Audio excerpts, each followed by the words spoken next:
Anda menyaksikan Breaking News TV One bersama saya Hijul Akbar. Pemirsa, Badan Narkotika Nasional saat ini sedang melakukan penggeledahan di 10 provinsi, di 10 tempat yang berbeda terkait dengan temuan kasus narkotika. Pemirsa, kami akan sajikan pada Anda. Di sini saat ini ada 10, maksud kami ada 4 lokasi berbeda yang saat ini kami tunjukkan pada Anda, di mana rekan kami saat ini ada di Farah Manila yang berada di Jawa Timur. Kami akan ajak Anda untuk bergabung langsung bersama dengan Farah Manila. Selamat pagi, Farah.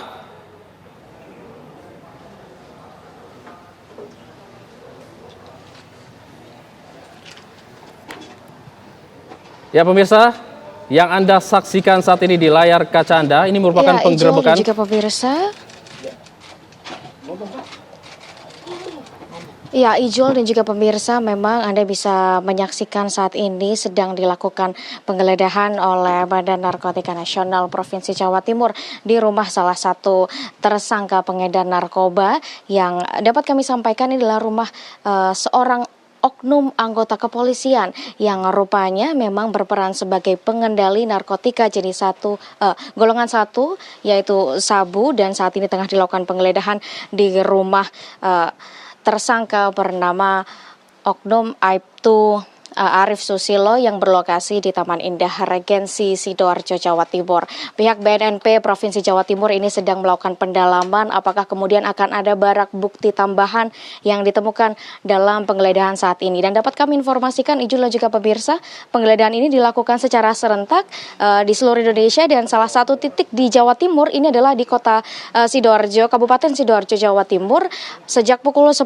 pagi tadi. Sementara selain di rumah yang berlokasi di Sidoarjo ini, pemirsa, di Jawa Timur ini ada 2 titik lainnya yang berlokasi di wilayah Pasuruan.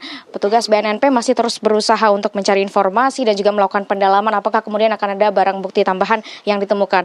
Dapat kami informasikan sebelumnya, pemirsa, memang BNNP, maksud kami Badan Narkotika Nasional ini sebelumnya telah melakukan penangkapan terhadap seorang kurir bernama Fatah di wilayah Lombok, Nusa Tenggara Barat saat melakukan pengiriman narkotika jenis sabu, yang kemudian berdasarkan pendalaman dari tersangka yang ditangkap itu kemudian ditemukan sebanyak 4 tersangka lainnya yang salah satunya ini adalah anggota oknum kepolisian. Selain itu, pemirsa, memang dari keempat tersangka yang diamankan, ini satu oknum anggota polisi, satu lainnya ini adalah seorang narapidana yang saat ini masih berstatus sebagai napi di salah satu lapas di Medan, Sumatera Utara. Ini yang kemudian menjadi menarik, pemirsa, apa yang dilakukan, apa kaitannya kemudian antara oknum anggota kepolisian, kemudian dengan seorang narapidana, dan satu lagi seorang kurir yang diamankan di wilayah Lombok, Nusa Tenggara Barat. Pada saat penangkapan, pemirsa, ini memang petugas berhasil mengamankan sebanyak 2 kg narkotika jenis sabu, dan setelah dilakukan pendalaman dan juga interogasi, memang jumlah sabu yang berhasil diedarkan oleh oknum anggota polisi ini sebanyak lebih dari 25 kilo dan sudah melakukan kegiatan pengendalian narkotika jenis sabu ini sejak beberapa tahun sebelumnya. Kami akan terus mengabarkan bagaimana hasil dari penggeledahan yang dilakukan di salah satu rumah oknum anggota kepolisian ini. Pemirsa, tidak hanya di wilayah Sidoarjo, namun juga kami akan terus informasikan apakah kemudian di wilayah Pasuruan yang juga menjadi salah 2 lokasi penggeledahan atas peredaran narkotika oleh para tersangka yang juga dilakukan di wilayah Jawa Timur. Demikian informasi dari Sidoarjo. Sementara Ijul, saya kembalikan ke studio.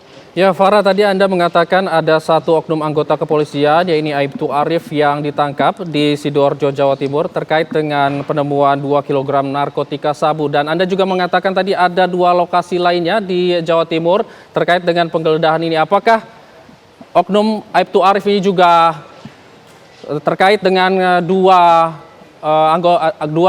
lokasi lainnya yang saat ini dilakukan penggeledahan? Iya, betul sekali Ijul dan juga pemirsa, dapat kami sampaikan sedikit kronologis dari penangkapan ini. Memang bermula dari penangkapan seorang kurir yang bernama Fatah di wilayah Lombok, Nusa Tenggara Barat, kemudian dilakukan pendalaman, kemudian ditemukan 2 tersangka lain yaitu bernama Erwin di wilayah Medan, Sumatera Utara, kemudian Aibtu Arif Susilo di wilayah Sidoarjo. Dan yang menjadi menarik ini memang rupanya antara Aibtu Arif, kemudian Fatah dan juga Erwin ini sebenarnya memiliki hubungan tersendiri. Mengapa? Karena sebelumnya ini Aibtu Arif ini adalah ditugaskan di Ditres Narkoba di wilayah Lombok, Nusa Tenggara Barat. Kemudian kedua tersangka yang bernama Fatah dan juga Erwin ini merupakan mantan tersangka yang ia tangkap sebelumnya, yang kemudian Aibtu Arif ini ditugaskan di wilayah Polres Pelabuhan Tanjung Perak, yang pada akhirnya hubungan antara Arif, kemudian Fatah dan juga Erwin ini rupanya terus berlanjut sampai saat ini. Dan ini yang juga menjadi pertanyaan pemirsa, bagaimana bisa seorang oknum anggota kepolisian kemudian dia bisa interaksi dengan mantan tersangkanya dan justru malah melakukan tindak pidana yang serupa, yaitu peredaran narkotika jenis sabu. Sementara berdasarkan pengakuan dari Arif ini pemirsa, ini memang sudah beberapa kali dilakukan peredaran yang dilakukan mulai dari pengiriman dari wilayah Sumatera ke wilayah Jawa Timur dan juga ke wilayah Lombok, Nusa Tenggara Barat. Demikian Ijul informasi sementara. Ya Farah, kalau dari baik pemirsa, selanjutnya kami akan ke Medan, Sumatera Utara untuk melihat kondisi terkini penggeledahan yang dilakukan oleh BNN di sana. Sudah ada rekan kami Nofri Afandi di sana. Selamat pagi Nofri. Ya, selamat pagi Hijul dan juga pemirsa. Dari Provinsi Sumatera Utara Tengah dilakukan penggeledahan salah satu rumah yang berada di Dusun 3 Gang Subur, Kampung Lalang, Kecamatan Sunggal, Kabupaten Deli Serdang, di mana ini merupakan pengembangan untuk pengungkapan kasus narkotika jenis ganja jaringan Gayo Luwes, Medan. Saat ini tim penyidik dari BNN Provinsi Sumatera Utara sudah memasuki rumah yang diduga sebagai pelaku, namun saat ini hanya ada seorang wanita lansia yang berada di rumah terbaring sakit dan tengah diajak berbincang, diberikan penjelasan oleh tim penyidik. Diketahui ini merupakan pengembangan dari kasus sebulan yang lalu yang juga sudah dilakukan pengungkapan oleh tim BNN Provinsi Sumatera Utara